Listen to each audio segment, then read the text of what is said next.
Maranatha, Tuhan Yesus segera datang. Saya Wanda Dumais dari Sydney, Australia. Saya mau ucapkan selamat hari Minggu, selamat pagi untuk Anda yang baru saja bergabung bersama dengan Sound Doctrine. Dan juga terima kasih untuk Anda yang selalu setia menantikan program-program Sound Doctrine. Pagi hari ini, saudara, saya ingin membahas tentang eksegesis 1 Korintus 12 ayat 1 sampai dengan ayat yang ketiga.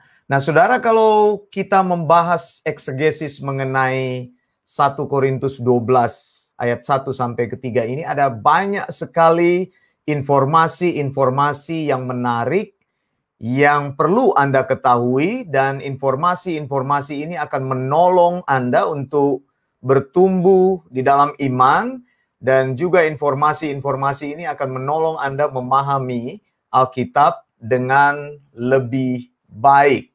Begitu ya, itu sebabnya informasi-informasi ini akan saya buka kepada Anda supaya bisa menjadi sebuah tuntunan yang luar biasa bagi Anda di dalam perjalanan iman Kristen Anda, memahami dan mengenal sound doctrine serta bertumbuh lebih kuat lagi dari hari ke hari.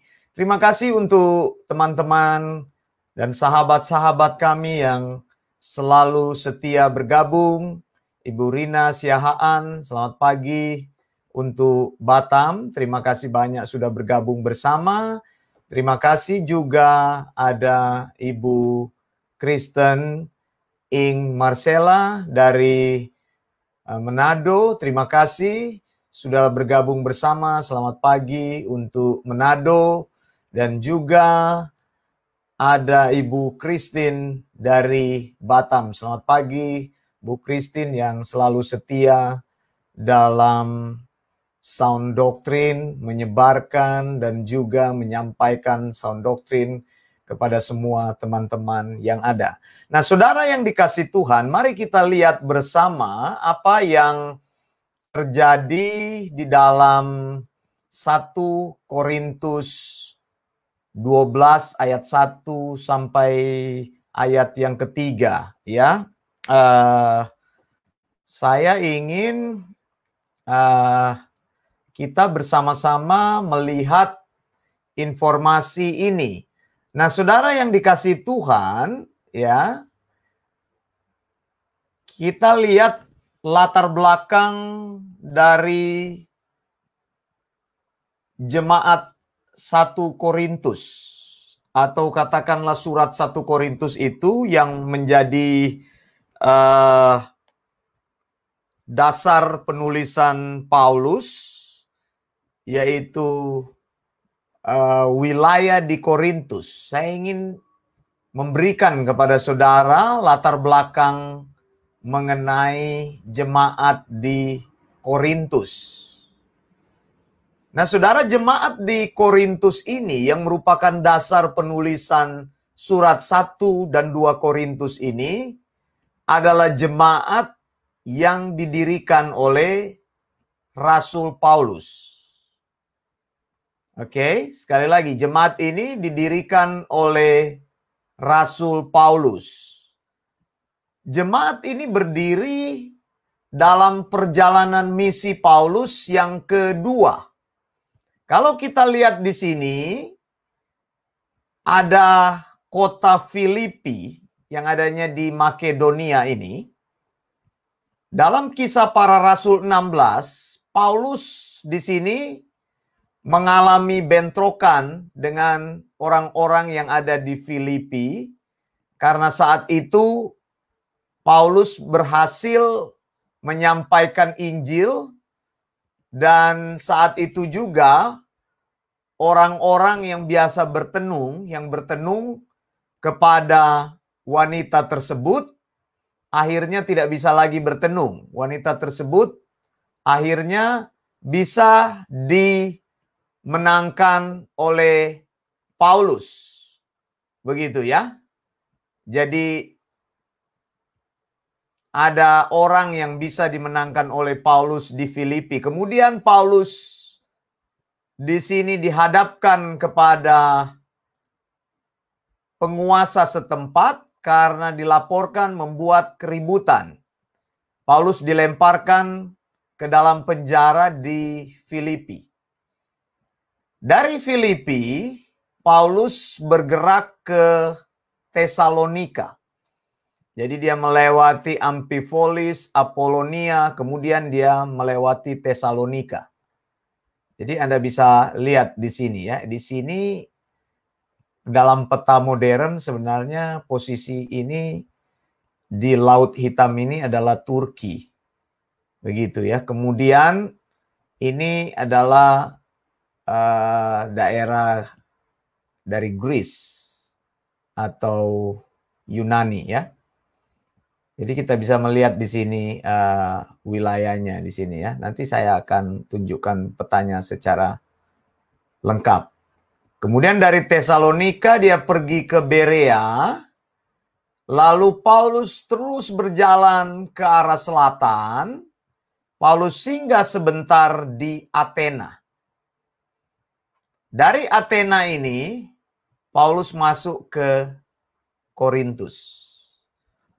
Saya mau jelaskan mengenai Korintus ini. Korintus ini adalah sebuah kota yang sangat maju pada waktu itu.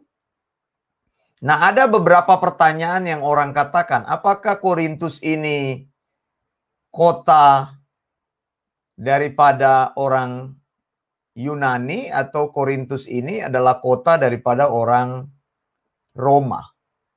Nah, latar belakang saudara kota ini, sebenarnya kota ini dulunya kota yang maju sekali, jadi di mana orang-orang berdagang di kota ini dan secara ekonomi kota ini maju, ya. Kota ini adalah kota metropolis, kota yang populer saat itu. Nah, kota ini juga pernah mengalami penghancuran. Di zaman Roma kemudian dibangun kembali oleh Julius Caesar. Jadi Julius Caesar ini bangun kota ini, kemudian Julius Caesar ini adalah kaisar Romawi.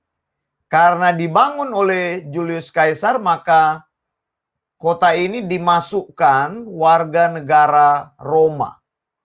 Begitu. Jadi memang kota ini adalah kota Yunani yang dibangun kembali oleh penguasa Romawi, kemudian tentara-tentara dibawa di sini untuk menjaga kota ini, lalu penduduk-penduduk dari Roma hijrah ke kota ini, begitu. Jadi kota yang baru, begitu, di bawah pemerintahan Julius Caesar, kota ini menjadi kota yang maju. Korintus ini. Kemudian karena sudah begitu maju, maka kota inilah yang akan mendudukkan provinsi di sini, gubernur di sini, di Akaya ini. Jadi wilayah kota ini menjadi kota yang strategis secara politik dan kota yang maju secara ekonomi. Tapi saya mau beritahu juga kota Korintus ini. Kota Korintus ini adalah kota di mana Anda bisa menemukan banyak sekali kuil penyembahan berhala kepada Dewi Seks, ya, Afrodit. Begitu ya. Afrodit itu adalah Dewi Seks. Jadi kalau nanti kita menelusuri kitab Korintus, kita akan mengetahui bahwa persoalan-persoalan masalah-masalah seksual karena ada hubungan dengan penyembahan dewa Afrodit. Dewa Afrodit itu kuilnya ada di mana-mana, tempelnya ada di mana-mana. Nah, Korintus ini adalah kota pagan. Begitu ya, mereka menyembah Dewi Isis dan pokoknya dewa-dewa yang lain ya. Ada banyak dewa-dewa yang lain yang disembah. Jadi orang-orang di Korintus ini adalah orang-orang penyembah berhala. Saya mau tunjukkan ini karena kalau saudara bisa memahami apa yang saya jelaskan ini, mengerti apa yang saya jelaskan ini, nanti saat kita melakukan eksegesis terhadap 1 Korintus 12 ayat 1 dan seterusnya, pagi ini saya akan membahas ayat 1 sampai 3 karena panjang ini Korintus kan, 1 Korintus 12 ini saya hanya bahas beberapa ayat. Kita akan menemukan bahwa memahami latar belakang kehidupan orang-orang di Korintus ini akan mudah ketika kita melakukan penafsiran. Oke, ini sekitar kota Korintus. Jadi kalau orang bertanya apakah kota Korintus ini kota Yunani atau kota Romawi, dua-duanya benar. Jadi memang betul ini adalah kota Yunani, tetapi kota ini dibangun oleh penguasa Romawi dan penduduk Romawi dipindahkan, tentara-tentara juga dipindahkan ke sana untuk berjaga dan menjadi maju di zaman Julius Caesar itu. Julius Caesar memerintah sekitar tahun 27 sebelum Masehi, begitu ya. Merupakan kaisar yang pertama. Nah, jadi di sini kita sudah tahu latar belakangnya. Nah, saudara, sekarang saya ingin menjelaskan tentang Paulus. Anda membaca bahwa Paulus itu adalah seorang tent maker, seorang pembuat tenda. Apa sih membuat tenda itu? Mengapa Paulus membuat tenda? Apa hubungannya dengan keseluruhan pelayanan dari Paulus? Nah, tadi ketika Paulus dari Filipi kemudian dia bergerak di sini melewati Amfipolis, kemudian Tesalonika, terus Berea, terus dia melewati Aten tadi. Athena ini kota besar ya, ibu kotanya Yunani sekarang ini ya, Aten. Dia mampir sebentar, lalu dia mampir ke Korintus. Nah, Paulus bergerak di sini ini, dia pada saat itu juga melayani dengan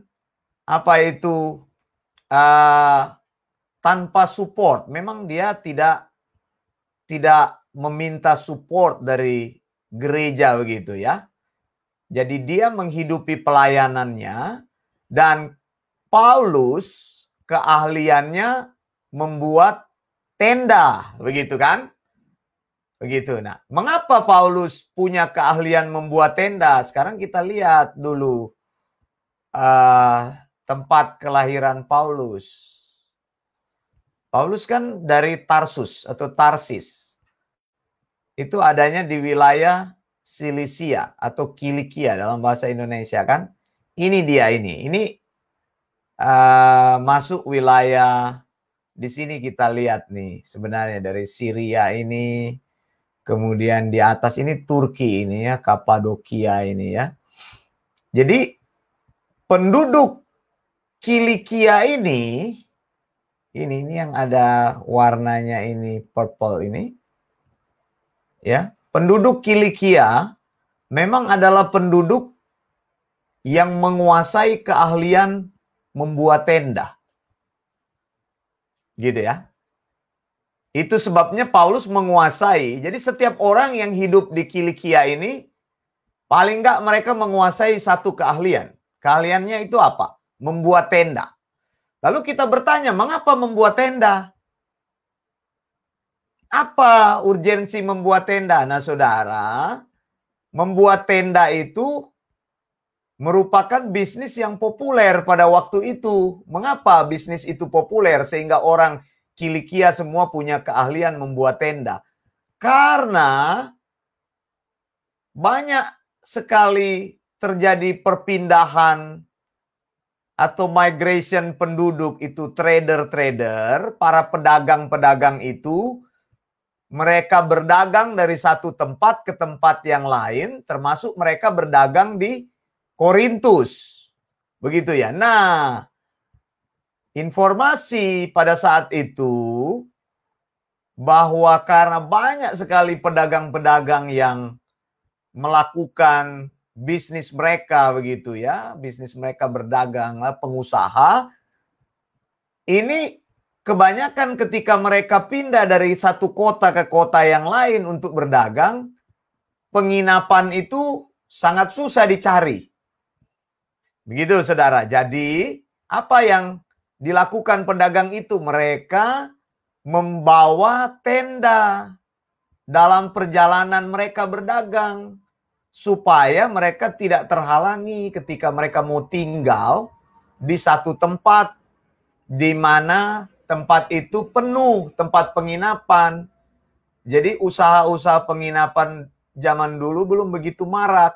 Makanya tenda dibawa. Itu sebabnya Paulus ini yang dari Kilikia ini, orang-orang Kilikia termasuk Paulus, mereka punya keahlian utama membuat tenda, menyediakan suplai tenda bagi para trader-trader, bagi para pengusaha yang melakukan perjalanan. Itu satu.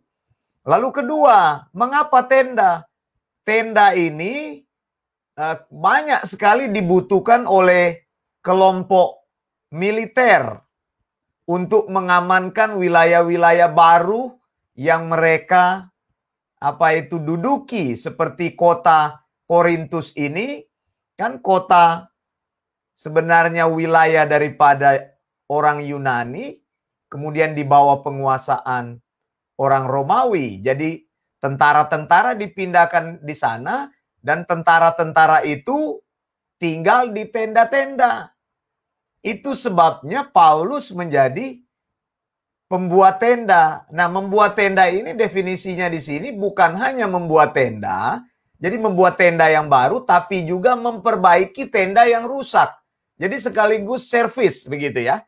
Jadi dia bikin tenda, menjual tenda itu, lalu memberikan juga pelayanan, perbaikan-perbaikan. Nah, ini keahlian yang sudah melekat di diri Paulus.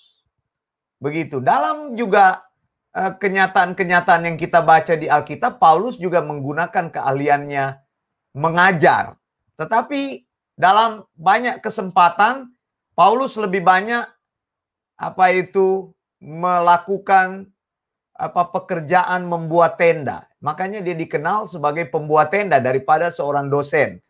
Memang dia mengajar seperti kita pernah baca, dia mengajar di Antioquia dan sebagainya. Begitu, ada ruang kuliah, ada tempat sekolah, institusi yang resmi begitu. Tapi lebih banyak Paulus bergerak di pekerjaannya sebagai pembuat tenda. Jadi itu latar belakang yang saya mau beritahu. Nah, saudara yang dikasih Tuhan, mengapa dia akhirnya bisa bertemu dengan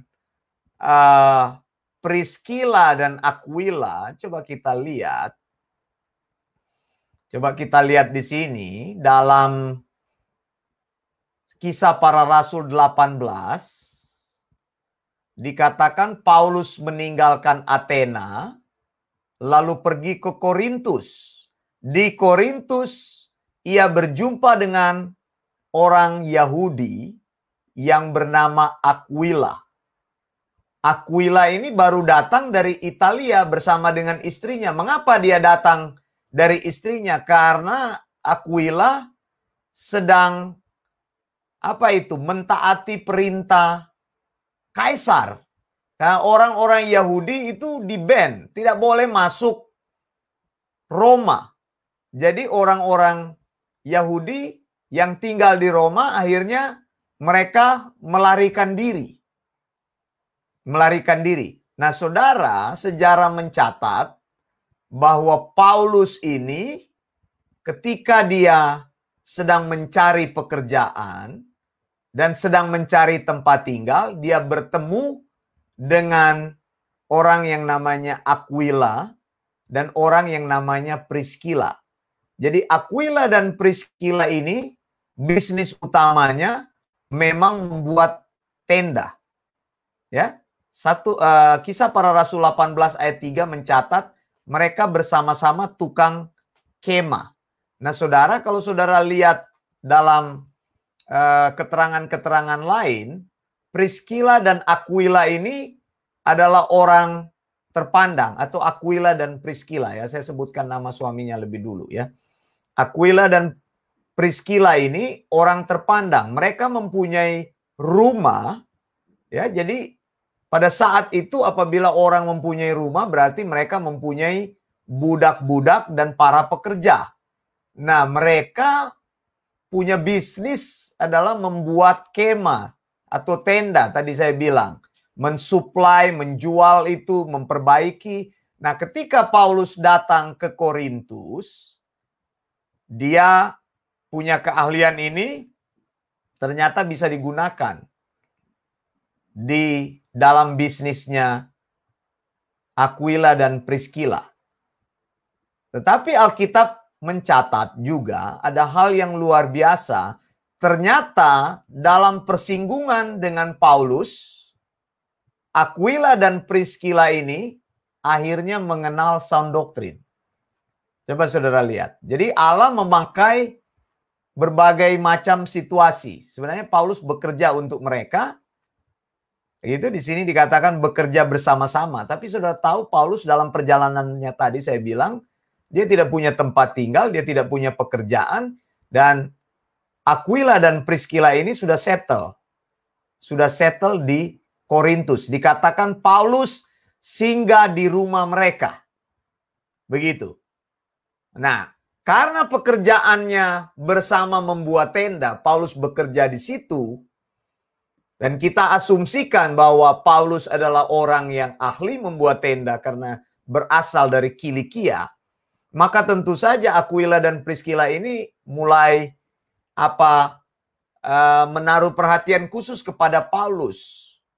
Kemungkinan besar dia menjadi supervisor di rumah mereka untuk supervise pekerjaan-pekerjaan daripada pegawai-pegawai Aquila dan Priscilla. Tapi lewat persinggungan ini, Aquila dan Priscilla akhirnya menjadi orang percaya. Ini yang luar biasa, saudara. Paulus di situ bekerja sebagai tukang tenda, tapi Allah menggunakan keahlian Paulus sehingga pada saat dia bekerja melayani sebagai tukang tenda, maka sound doctrine hadir di situ. Nah, ini juga sebuah hal yang bisa memberikan kepada kita dorongan bahwa Allah akan menggunakan kemampuan kita, keahlian kita, pengalaman kita, dan dimanapun kita berada sebenarnya Tuhan bisa bekerja untuk meluaskan sound doctrine melalui kehidupan dan pekerjaan kita. Amin, saudara ya. Jadi inilah yang pertama kali menjadi cikal bakal jemaat Korintus. Karena Paulus bersinggungan pertama kali dengan Aquila dan Priscilla. Mereka orang Yahudi, mereka beragama Yahudi, mereka tidak mengerti siapa itu Yesus, mereka tidak tahu apa itu sound doctrine, tapi lewat persinggungan sehari-hari, mereka terekspos dengan sound doctrine. Bisa nggak kita melakukan hal ini dalam kehidupan kita? Ya, orang-orang akan terekspos dengan kita melalui apa saja. Melalui dia mendengar share sound doctrine, melalui dia membaca share sound doctrine atau tulisan sound doctrine yang Anda sampaikan, atau berita sound doctrine yang Anda sampaikan, atau penyampaian sound doctrine yang disampaikan melalui video. Ya, di zaman ini, di zaman di mana orang sekarang lebih banyak beraktivitas di rumah karena COVID-19. Ya, saudara, di Australia itu turun naik dia punya kasus. Kemarin sudah hampir dibuka border. Kemudian muncul lagi kasus di wilayah negara bagian lain. Lalu mereka mengalami lockdown lagi. Begitu. Yang baru-baru ini adalah di South Australia, di Adelaide. Sebelumnya Melbourne mengalami the toughest lockdown ever. Ya, lama sekali Melbourne mengalami lockdown karena kasus bertumbuh terus. Nah, saudara, kesempatan ini digunakan untuk kita melayani Sound Doctrine melalui jalan online. Dan saya berpikir gereja juga di kemudian hari, masa depan gereja ini akan bergantung kepada online learning. Saya mempunyai keyakinan begitu. Begitu. Ada orang yang mengkritik Bible Independent Church. Kenapa katanya Bible Independent Church melakukan perjamuan Tuhan secara online? Ya, memang gereja itu ditandai dengan pengajaran. Lalu kedua, gereja itu berkumpul bersama. Kita tidak bisa berkumpul secara fisik, kita berkumpul secara online. Ya, gereja melakukan perjamuan secara online tidak ada masalah. Sepanjang orang yang melakukan perjamuan itu adalah orang yang percaya sama-sama. Begitu ya, kalau belum percaya kita melarang mereka mengambil perjamuan. Jadi tidak ada masalah. Jadi gereja itu tadi saya bilang ditandai dengan adalah mereka punya pengajaran yang sama. Lalu kedua, mereka berkumpul bersama. Pertemuan jemaat itu penting sekali. Jadi berkumpul bersama. Disitulah pertemuan orang-orang yang lahir baru itu bersama-sama. Ada pertemuan doa, pertemuan-pertemuan lain. Begitu kita bersama-sama tatap muka. Tapi kan kita tidak bisa bertemu satu sama lain. Begitu. Jadi yang kita lakukan langkah-langkahnya adalah langkah-langkah yang preventif. Injil tetap harus disampaikan. Ya, di zaman Paulus ya tidak ada online. Begitu, jadi harus dilakukan ya secara fisik, begitu, physical contact. Tapi tidak ada pembatasan-pembatasan persoalan gereja oleh karena masalah online dan sebagainya. Dan saya tetap mempunyai pendapat perjamuan Tuhan itu harus dilakukan karena itu adalah perintah Tuhan, gereja.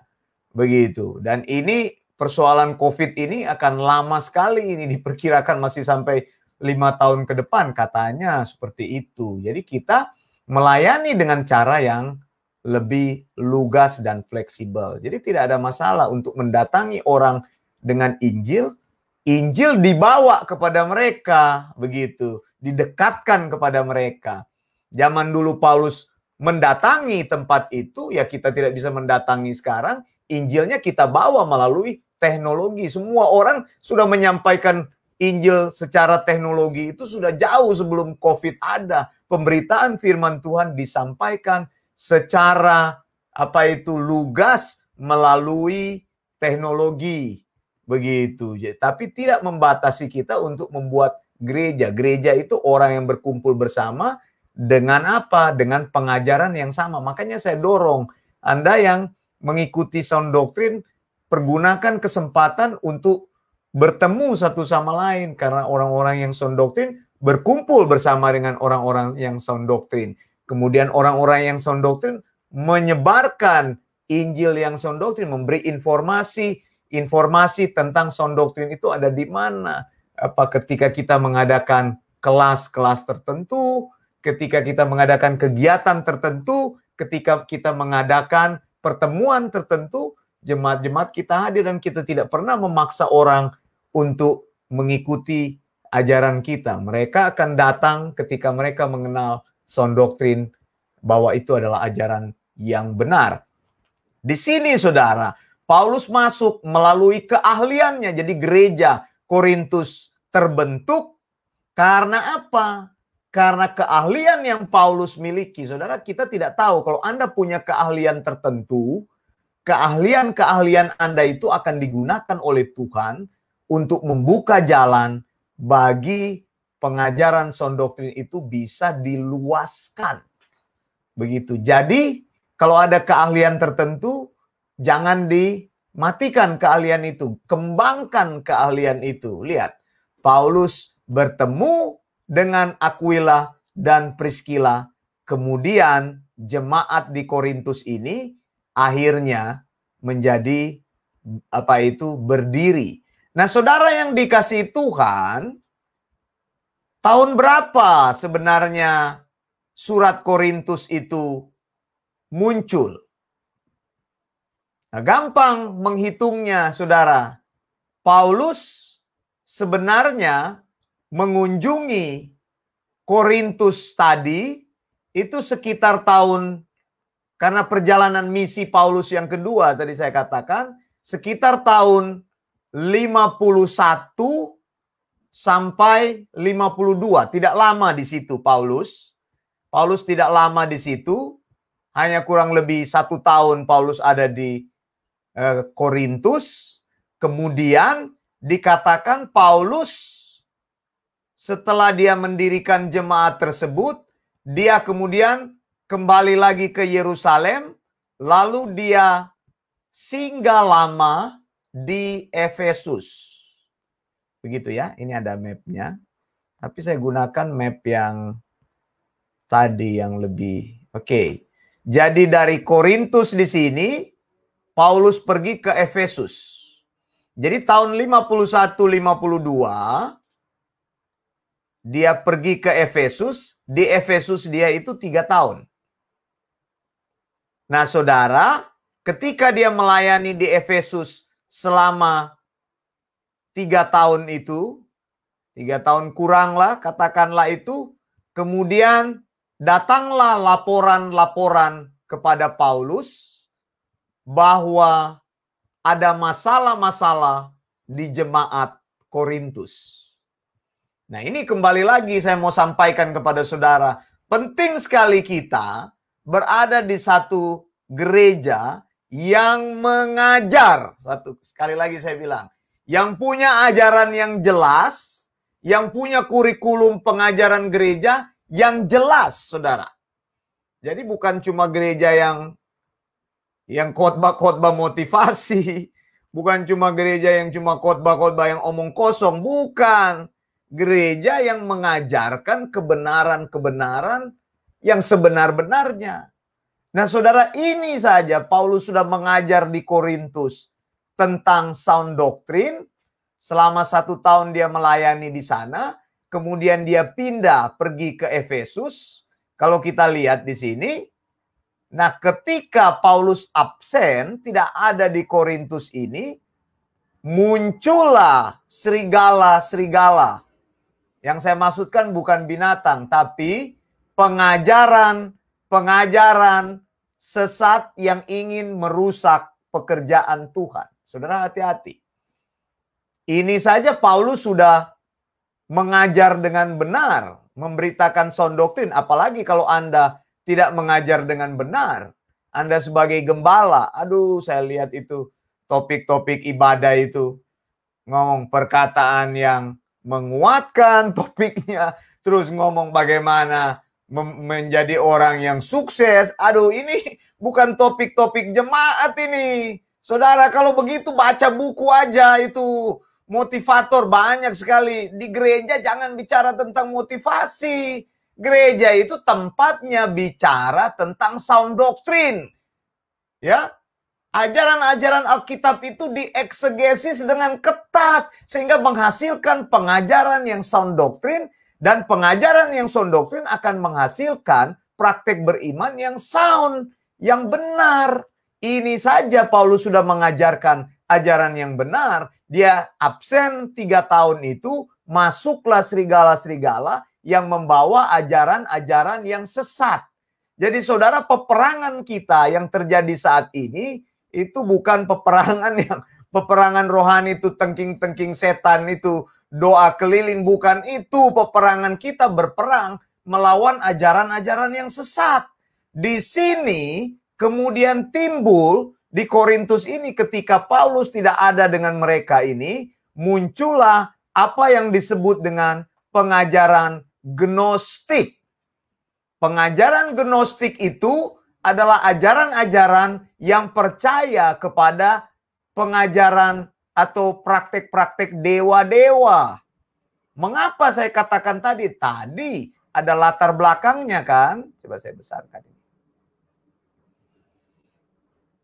Tadi kan ada latar belakang yang saya bilang, orang-orang di Korintus ini daerah Korintus ini di setiap tempat ini, engkau pergi, itu ada kuil Afrodit. Jadi pagan sekali mereka itu, sihir mereka sudah terbiasa, kota Korintus ini. Kemudian penyembahan kepada dewa-dewa itu mereka sudah terbiasa. Dewa Isis dan sebagainya. Inilah tantangan yang dihadapi oleh Paulus pada awal dia mendirikan jemaat di Korintus. Ketika dia keluar dari Korintus untuk melayani di Efesus. Efesus ini salah satu dari 7 jemaat kan ya nih. Ada kuning-kuning ini nih 7 jemaat ini yang dibicarakan di Wahyu 2 dan 3 ini. Pergamun, Tiatira, Sardis, Smyrna, Efesus, Philadelphia, kemudian Laodikia. Nah, ketika Paulus ada di Efesus ini, ajaran-ajaran ini mulai membingungkan jemaat. Sehingga orang-orang di sini mulai mengirim surat kepada Paulus. Makanya 1 Korintus ini diperkirakan ditulis tahun 54. Kan tadi saya bilang sekitar 51-52 dia keluar. Ya tambah 3 tahun, 51 ya 54 atau 55. Surat Korintus ini mulai ditulis. Jadi tahu ya sekarang ya. Jadi Korintus itu 55 Masehi munculnya. Karena tadi hitungan tadi saya bilang perjalanan misi Paulus kedua, 51 dia ada di Korintus ini, kemudian 3 tahun dia ada di Efesus. Kemudian dia menerima apa itu pemberitahuan atau surat dari leader-leader di sana. Ada terjadi persoalan di Korintus. Paulus tolong kamu memberikan jawaban. Nah, apa yang Paulus jawab? Paulus menjawab melalui surat. Jadi di zaman dulu itu betapa powerful itu tulisan ya. Kalau mau pergi ke sana mungkin makan waktu, tapi Paulus menulis surat 1 Korintus, lalu 2 Korintus untuk menyelesaikan persoalan-persoalan yang ada di Korintus. Saudara akan membaca di Korintus itu ada persoalan mengenai pernikahan, ada persoalan mengenai persinahan. Ya kenapa? Tadi saya bilang penyembah dewa Afrodit mereka masuk di dalam gereja, kemudian terjadi confusing. Nanti kita lihat di dalam eksegesisnya. Nah, coba kita lihat di sini eksegesisnya secara lebih mendetail ya. Dikatakan di dalam 1 Korintus 12. Nah, ini dia. Ayat ya. 1 Korintus 12 ayat 1 sampai 3 kita akan lihat. Dikatakan oleh Paulus di sini sekarang tentang karunia-karunia roh, aku mau saudara-saudara supaya kamu mengetahui kebenarannya. Dalam bahasa aslinya dikatakan perideton, pneumatikon, adelpoi itu saudara-saudara, telo, himas, aknoin. Ya. Saudara lihat di sini, Paulus menggunakan kata pneumatikon. Ini sebenarnya ada terjemahan yang tidak pas di sini. Saya tidak bilang salah, tapi saya bilang tidak pas. Jadi kata karunia-karunia roh ini ditambahkan oleh penterjemah Alkitab. Yang sebenarnya yang tepat di sini adalah kata pneumatikon. Pneumatikon itu berkaitan dengan hal-hal rohani. Jadi sekarang aku mau menjawab tentang hal-hal rohani. Pneuma ya, bukan karismata. Dia tidak bicara, kalau karunia itu kan karismata. Jadi ini ditambahkan ini. Nah, saya sebenarnya tidak menyalahkan ini, penambahan ini, karena memang nanti dibaca memang ada menjurus kepada karunia-karunia roh. Tapi tentang ayat 1 ini bukan karunia-karunia roh. Jadi supaya kita mengerti bahwa sebenarnya Paulus tidak bicara tentang hal tersebut. Begitu. 1 Korintus 12 ini bukanlah topik berkaitan dengan karunia-karunia roh. Begitu, bukan.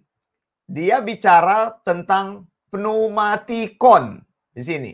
Sekarang mengenai pneumatikon, saudara-saudara. Aku mau kamu tahu kebenarannya. Mengapa Paulus bilang aku mau kamu tahu kebenarannya? Karena mereka mengirim surat kepada Paulus tentang persoalan ini. Tadi saya bilang, ajaran-ajaran gnostik masuk, kemudian membingungkan jemaat. Gnostik itu adalah ajaran yang berkanjang kepada dewa-dewa. Nah, saudara mesti tahu, orang-orang Korintus ini awalnya adalah penyembah-penyembah berhala. Karena di setiap tempat di Korintus tadi saya sudah bilang, dipenuhi dengan kuil Afrodit. Mereka semua itu menyembah kepada dewa Isis dan sebagainya. Begitu ya. Jadi memang mereka itu tidak mengetahui kebenaran. Jadi kalau kita baca, ini muncul di ayat 2, lihat. 1 Korintus 12 ayat 2. Kamu tahu bahwa pada waktu kamu masih belum mengenal Allah, kamu tanpa berpikir ditarik kepada berhala-berhala yang bisu. Begitu kan? Jadi sesuai dengan apa tadi kan yang saya jelaskan kan. Karena kalau kita mengenal latar belakangnya, kita tahu bahwa Paulus memang bicara kepada orang-orang di Korintus yang memang punya persoalan dengan berhala-berhala. Nah, saya mau sampaikan di sini, nanti di sini ada masalah glosolalia. Yang saya mau kaitkan di sini, saya melihat ada gereja-gereja tertentu yang mengajarkan tentang Pentakosta ketiga. Saya dikirimin orang itu, dibilang Pentakosta ketiga itu akan menyelesaikan amanat agung. Ini ajaran sesat ini. Yang bicara itu dokter-dokter. Dokter dari mana kamu eksegesis ayatnya nggak benar. Begitu. Mana ada Pentakosta ketiga. Pentakosta itu ya cuma satu. Pentakosta itu adalah hari ke-50, Feast of the Weeks. Atau yang disebut dengan Shavuot atau penuaian pertama. Begitu, perayaan penuaian pertama. Salah satu perayaan yang diperingati di Yerusalem. Semua orang harus datang ke Yerusalem, ke Bait Allah, karena itu adalah perintah dari Torah. Semua orang Yahudi, jadi di mana-mana harus datang. Jadi perayaannya kan sudah saya sebutkan. Yang pertama adalah perayaan roti tidak beragi, yang disandingkan dengan Pesak. Itu kan 14 dan 15 Nisan. Kemudian Shavuot ini 6 Sivan. Begitu, hari ke-50. Nah, hari ke-50 itu Roh Kudus hadir. Turun ke bumi ini untuk melakukan pelayanannya, menggantikan Yesus. Nah, ketika Roh Kudus hadir itu, maka murid-murid menerima, apa itu tandanya? Glosolalia kan, bahasa-bahasa lain. Kalau saudara lihat di dalam 1 Korintus, memang ada bahasa-bahasa lain yang disinggung di sini adalah bahasa yang berbeda dengan bahasa yang digunakan di apa itu? Kisah Para Rasul pasal 2. Mengapa, Saudara? Di sini juga ada singgung tentang musterion dan sebagainya. Apa yang namanya itu perkataan-perkataan rahasia. Sebenarnya apa? Karena orang-orang di Korintus itu sudah terbiasa itu beribadah kepada dewa-dewa, sehingga mereka itu biasa itu menggunakan itu bahasa-bahasa yang apa? Bahasa-bahasa yang kacau itu, yang diucapkan kepada dewa-dewa yang tidak ada artinya itu. Glosolalia kan itu ada artinya. Semua bahasa di muka bumi ini harus ada artinya. Paulus sendiri mengatakan seperti itu. Semua bahasa di dunia ini ada artinya, nggak ada bahasa yang nggak ada artinya. Nah, mengapa ada glosolalia yang lain yang diucapkan di 1 Korintus ini? Karena orang-orang ini terbiasa berdoa kepada dewa-dewa yang biasanya komat kamit ketika roh mereka sudah mengalami kerasukan itu, ya sudah itu yang laba-laba dan sebagainya. Komat kamit, tidak ada kata-kata yang jelas. Jadi gampang sekali untuk memberi argumentasi tersebut mengenai glosolalia. Nah, Paulus memaksudkan di 1 Korintus 12 ayat 1 ini adalah mengenai pneumatikon. Nah, Saudara, ada dua pengertian dari pneumatikon. Pneumatikon itu adalah hal-hal rohani. Jadi sekarang mengenai hal-hal spiritual, mengenai hal-hal rohani. Aku mau supaya kamu mengetahui kebenarannya. Jadi maksudnya saya mau menjawab suratmu. Apa yang dimaksud dengan pneumatikon? Kalau saudara melakukan parsing kata atau ayat, pneumatikon ini adalah kata sifat. Ya. Adalah kata sifat dan juga merupakan gendernya ini adalah gendernya neuter gitu, netral. Begitu ya. Nah, ada dua hal yang sebenarnya bicara pneumatikon ini. Pneumatikon ini di dalam kesempatan lain Paulus menggunakan dengan gender maskulin. Jadi menunjukkan kepada orang-orang tersebut bahwa hal-hal rohani ini menunjukkan kepada manusia. Jadi kalau dia menggunakan pneumatikon, jadi itu menunjuk kepada manusia. Tetapi sekarang Paulus bicara tentang pneumatikon yang menggunakan kalimat ini, kata yang digunakan itu adalah kata yang menggunakan gender yang netral, neuter. Kalau saudara periksa, coba Anda buka apa itu Textus Receptus, Anda akan temukan kata ini. Begitu ya. Saya tidak akan terlalu membahas secara teknis, tetapi pneumatikon. Jadi maksudnya apa yang Paulus bahas di sini? Jadi maksudnya Paulus menunjuk kepada hal-hal rohani ini. Kalau saudara lihat ayat 2 di sini, bicara tentang orang-orang tersebut menyembah berhala. Jadi banyak orang itu secara tidak langsung ketika mereka merasa mereka berada di dalam situasi yang pneumatikon ini, jadi hal-hal rohani itu memang bicara bagaimana mereka itu sedang berada di dalam situasi mereka melakukan manifestasi-manifestasi begitu. Bisa jelas ya maksudnya ya, pneumatikon itu jadi orang-orang ini mulai bermanifestasi, tapi manifestasi yang mereka lakukan di sini tidak menguntungkan jemaat Tuhan. Nah, ini bisa ditambahkan kalau engkau sedang membuat eksegesis ayat ini, silakan engkau bisa menggunakan ini sebagai sumber untuk penulisanmu. Jadi di sini dilihat ayat 3 juga di sini bicara bahwa nggak ada orang yang berkata-kata oleh Roh Allah bisa mengatakan terkutuklah Yesus. Jadi kalau orang sungguh-sungguh berada dalam pimpinan roh, pengakuannya sungguh-sungguh, maka dia tidak akan mengutuki Yesus.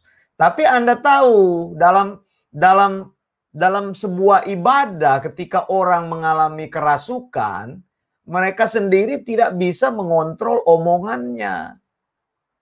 Apakah mereka sedang memuji Yesus atau mereka sedang mengutuki Yesus? Maka Paulus katakan di sini, kamu ini sebenarnya sedang berada di dalam situasi yang salah atau tersesat. Kamu memahami pneumatikon ini, hal-hal rohani ini, dari pengalaman-pengalaman kamu yang dulu kamu menyembah berhala. Nah, saudara, hati-hati. Hati-hati. Apa yang ditampilkan oleh jemaat Korintus ini adalah konsep-konsep gnostik. Jadi esoterik, begitu, esoterik gitu ya. Apa maksudnya itu? Berpikir bahwa hal-hal yang bersifat manifestasi itu adalah hal-hal yang dari Tuhan. Tapi sebenarnya Paulus menegur keras di sini.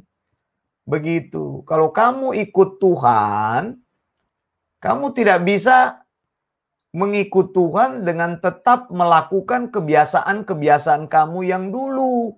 Yang biasa menyembah berhala, praktek-praktek berhala itu dibawa ke dalam gereja. Begitu. Jadi makanya tadi kalau saya hubungkan itu dengan Pentakosta ketiga, mana? Apa itu Pentakosta ketiga? Sekarang saya tanya.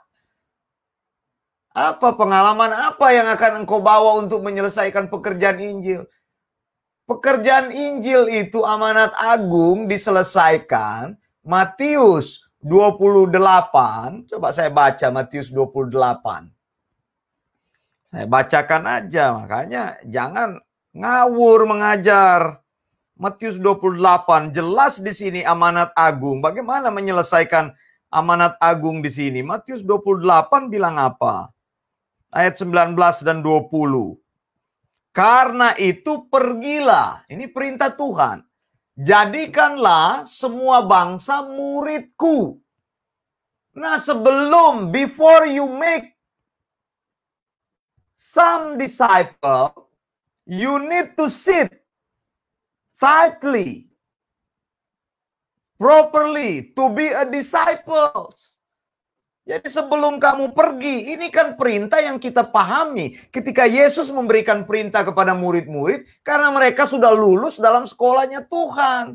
Waktunya Tuhan sudah melepaskan mereka. Tuhan menganggap mereka mampu, sekarang bagian mereka untuk pergi. Kenapa mereka bisa pergi? Karena mereka sudah pernah sit. Jadi before you go, you need to be seated, gitu. Kamu harus duduk dulu sebelum kamu pergi. Jangan maunya go. Jadi kan being a disciples and making disciples, begitu kan. To be disciples and make a disciples. Cuma itu Tuhan bilang pergi. Mereka bisa pergi, jadikan semua bangsa. Karena mereka sudah menjadi murid Tuhan. Mereka sudah belajar sound doktrin, baru bisa menyampaikan sound doktrin, menjadikan murid-murid lain sound doktrin, begitu. Lalu apa dikatakan? Baptislah mereka dalam nama Bapa dan Anak dan Roh Kudus. Ya, orang yang belum pernah dibaptis, belum pernah menyatakan diri kesetiaan kepada Tuhan, belum pernah membuat pernyataan iman bahwa dia adalah pengikut Tuhan, orang itu perlu dibaptis. Jadi saya juga mau menghimbau, kalau Anda belum dibaptis, Anda bisa datang. Anda yang di Sydney, Anda bisa datang kepada saya. Kami akan membaptis. Anda yang ada di Amerika, di Minnesota, Anda belum dibaptis, sudah percaya sound doktrin, Anda bisa datang kepada teman-teman kami di MBIC untuk dibaptis. Tapi kalau sudah dibaptis, yang tidak perlu. Kalau sudah dibaptis dalam nama Bapa dan Putra dan Roh Kudus, tidak perlu untuk dibaptis ulang karena Anda akan menghina nama Tuhan. Begitu. Jadi saya tidak mau membaptis ulang orang. Seperti aliran-aliran baptis itu mereka membaptis orang. Bilang Alkitabiah tapi tidak Alkitabiah prakteknya, membaptis ulang begitu. Alkitabiah dari mana ajarannya?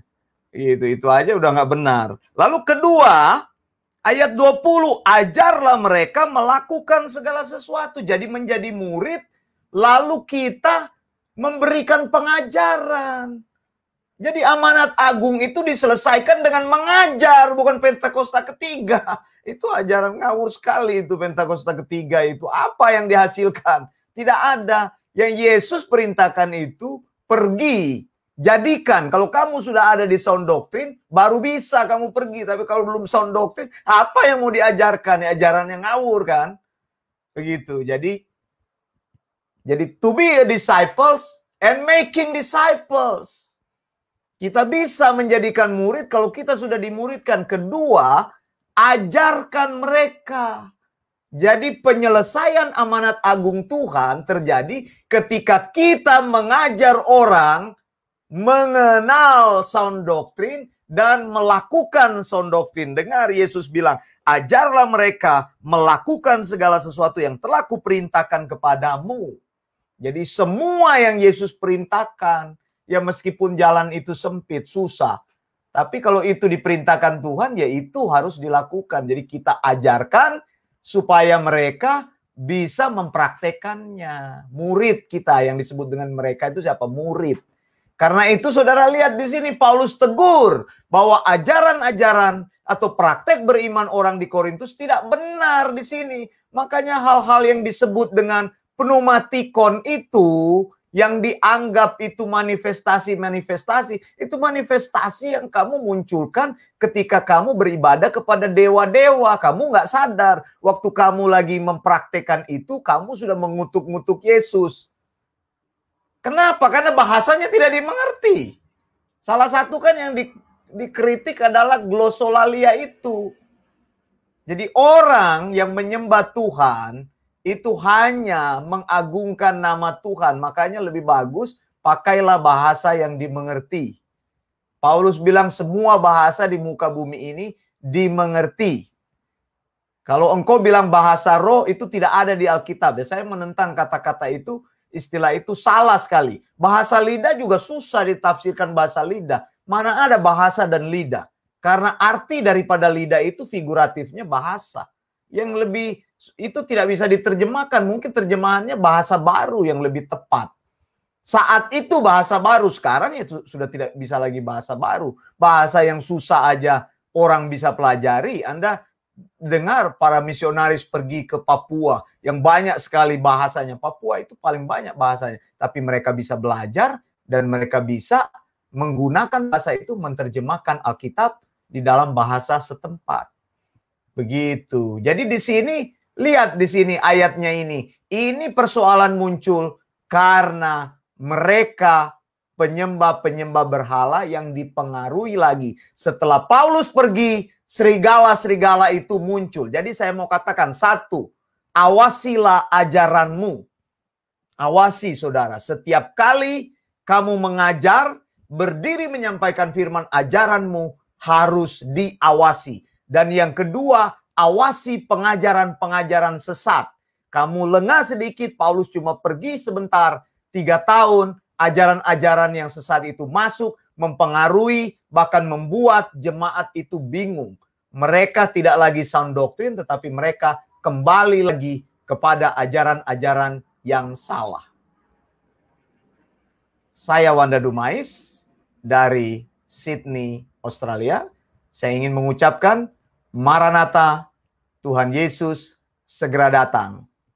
Blessings. Dan untuk pengumuman saudara, untuk Anda yang mempunyai kesempatan bisa datang bersama-sama beribadah di pertemuan Jemaat Bible Independent Church Sydney.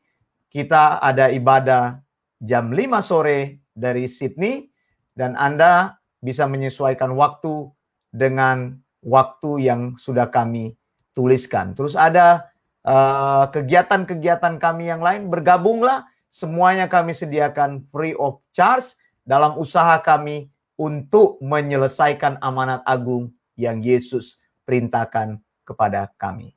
Sampai jumpa.